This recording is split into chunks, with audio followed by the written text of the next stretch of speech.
আসসালামু আলাইকুম, কেমন আছেন বন্ধুরা সবাই? আজ আমি আপনাদেরকে দেখাতে চাচ্ছি এই বাড়ির ডিজাইনটি। এটা দেখতে পাচ্ছেন, এক বন্ধুর রিকোয়েস্ট ছিল 3 ভাই একসাথে বাড়ি করবে, সেভাবে একটি বাড়ির ডিজাইন করে দেখানোর জন্য।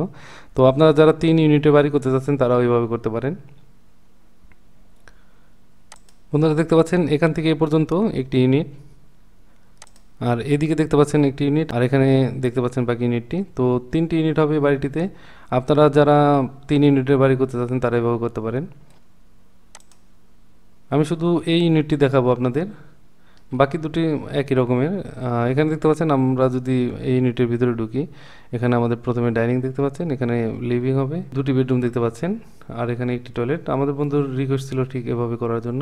বন্ধুরা, আমরা যদি শুধু এই ইউনিটটির কথা বলি, তাহলে এটা আমাদের 670 স্কোয়ার ফিটের একটি ইউনিট হবে। সম্পূর্ণ বাড়িটি হচ্ছে 2370 স্কোয়ার ফিটের। তো এভাবে করতে চাইলে আমার মনে হয় যে খরচ একটু বেশি পড়ে যাবে আপনাদের, কেননা এখানে মাপগুলো দেখেন, মাপগুলো আমি আপনাদেরকে দেখাচ্ছি। আমাদের এই ইউনিটটা দেখতে পাচ্ছেন, এখানে 21.5 ফিট বাই 31 ফিট। এটা আমাদের 670 স্কোয়ার ফিটের মতো পড়ে। তাহলে 670 স্কোয়ার ফিটের একটি বাড়ি যদি আমরা শুধু আলাদা সেপারেটভাবে করি, তাহলে এটা আমাদের মোটামুটি 8.5 লক্ষ টাকার মতো খরচ পড়বে। যদি আমরা সম্পূর্ণ বাড়িটির কথা বলি, এটা আমাদের মোটামুটি 2370 স্কোয়ার ফিটের। এই বাড়িটি নির্মাণ করতে মোটামুটি 30 লক্ষ টাকার কাছাকাছি পড়বে।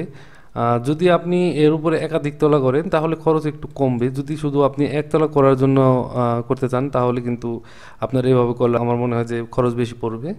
যদি আলাদা আলাদা 3টি ইউনিট করেন, তাহলে যদি 8.5 লক্ষ টাকা করে পড়ে, তাহলে কিন্তু আপনার মোটামুটি 25.5 থেকে 26 লক্ষ টাকার মধ্যে কমপ্লিট করতে পারবেন 3টি বিল্ডিং। আর এভাবে এক ইউনিট করলে অনেক ধরনের সমস্যা তো আছেই, সেগুলো নাই নাই বললাম। তো আমার মতে যদি আপনি বাড়ি করেন তাহলে আলাদা আলাদা করে ভালো, ভাড়া দেওয়ার জন্য অথবা অন্য কোনো কারণে যদি একাধিক তলা করেন তাহলে এইভাবে করতে পারেন। কিন্তু শুধুমাত্র একতলা করার জন্য করলে হয়তো আমার মনে হয় যে আপনাদের তেমন ভালো হবে না।